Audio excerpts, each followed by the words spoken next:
drums. Yes, this is becoming particularly noticeable in this last few years, that the size of the bands is increasing. And indeed, we've already seen down there that the bands are having some difficulty to fit into the ring that's already marked out. And bands comprising of 20 plus pipers in grade 1 is not unusual. Bands comprising 10 minimum side drummers is not unusual. 4 to 6 side drummers is not unusual. And there is one band which is actually scratched from the competition today. They came on year before last, I think, with 2 bass drummers onto the competition part. And one of the things which I think should happen now is there should be a limitation to the number of players. So there is no limitation at the minute? There's no limitation at the moment. Is there a minimum? There is a minimum, yes. The minimum to play in grade 1 is 8 pipers, 3 side drummers, and 1 bass drummer. There is no requirement for tenor drummers. But you know, I do remember way back in my early career, in the top grade 1, there were bands coming on with 8 pipers, 3 side drummers, and 1 bass drummer, and winning the World's Championship. Yeah. But it's come a long way since then. And but do you think does a smaller number make it easier to have that ensemble performance? I'm not convinced that the more members in the band has any difference on the overall sound.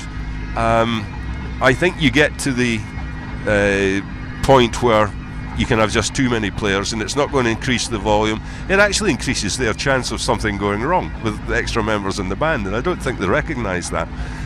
But one day they perhaps will. I know there are quite a few bands who have a very large number in the piping corps, but the volume coming from them isn't any greater than, say, maybe 12 to 14. So what it's achieving, I'm not really quite sure. Yeah, that's an interesting point. What about youngsters coming through today, that, you know, learning from a young age? How's it going in general? Is there a big interest in it? Well, yes, there is a huge interest. You can see that coming through in the juvenile bands. Up to say a couple of years ago, you would come to a major championship and there would only be 4 or maybe 5 juvenile bands in the competition. Now we're seeing 9, 10. You know, so it shows you that you know, there's a lot of young kids coming through, and you know, it's good to see, because it's especially the you know, that they continue their playing into you know, into a higher grade, and it keeps, you know, it keeps the piping side of things going very well. You know, are there piping schools, piping colleges? Well, there's a lot of schools throughout you know, throughout Scotland that actually you know, teach kids right from primary 4 onwards, and then you have tutors that go around different areas, like East Lothian and up the east coast, the northeast coast, and they travel around different schools and teaching. You know, they might not have pipe bands, but they're actually, you know, teaching pipes and drums. Yeah, okay. It's good to see that it's certainly not a dying art, because we've had a lot of young people even coming through today, even in the grade 1 bands. You know, there's still the youth coming through there, so it's the future looks good. It does. George is being very modest when he says that. George has got huge experience of teaching in schools, and he's done it very well. And a lot of the bands, which are especially the novice juvenile and the juvenile bands which are here today from schools, they have a full-time tutor employed by the school, one to do drumming and one to do piping. And I can tell you, I listened to the juvenile competition today, and that was of a very high standard, and there was one band really stuck out and to me, and it was actually the band that George used to teach, and so he's being very modest. He is very modest, I know that. So, who have we coming up to the line now? This is 7 Towers from Ballymena.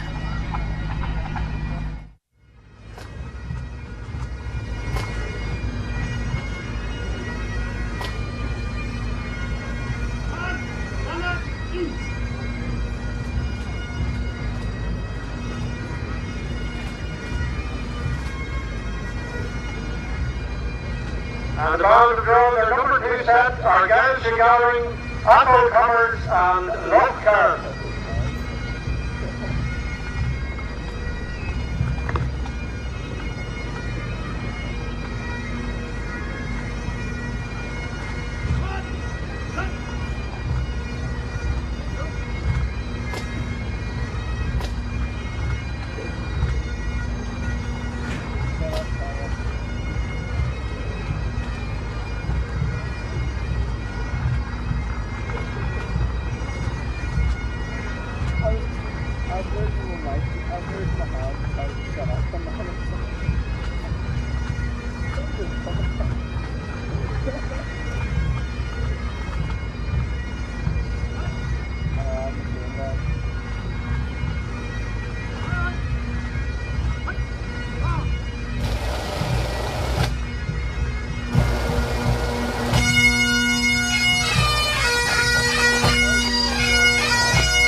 hear. Okay.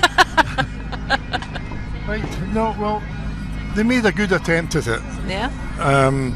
But the thing was in the Straspace, some of the bottom handwork, you know, near the phrases near the end, you know, were quite rushed and you know, it just weren't playing together, just in these phrases. Again, at the ending of the phrases at the end of the march were again rushed, and a lot of bands tend to do that because, you know, it is a difficult part of the tune, and it happens in every part, you know. The Reel, I thought, that was the best of the performance, and although it is a smaller band than what we've heard, their sound was reasonably good. Yeah. And it held quite well. Okay. You know, certainly not the worst we've heard today. Okay. Would you agree, Alan? Yeah, I do actually. But it did nothing for me. It was largely unexciting. Just lackluster, really. It didn't have any get up and go, and yet the tempos were fine. It was just the way they were interpreting the music. Yeah. That was the problem, and it just didn't have any fire in it at all. And nothing seriously wrong, but just, I think some better phrasing technique, some more execution quality could be injected into it to help that sort of melodic performance that you're looking for in a March to Spain Reel. But it was, to me, it was unexciting. It lacked spirit. Yeah, that's a good phrase. Just lacked spirit. Well, our next band coming up hopefully will not disappoint, because it is, guess who? Field Marshal Montgomery. Well, this is the band they've all come here to beat today, isn't it? Yes, it is. I'm sure we'll hear another excellent performance from the Field Marshal Montgomery. They've been so consistent over this last few years. Well, I'll now tell you that little story which I was going to tell you earlier, and it concerns the Field Marshal Montgomery when we were talking about the rain coming down. And I remember judging them at a championship a couple of years ago, and they came up to the line and the heavens opened, and it rained and it rained and it rained right through the performance. You could actually watch the rainwater going right down the chanters, over the fingers, and you know something?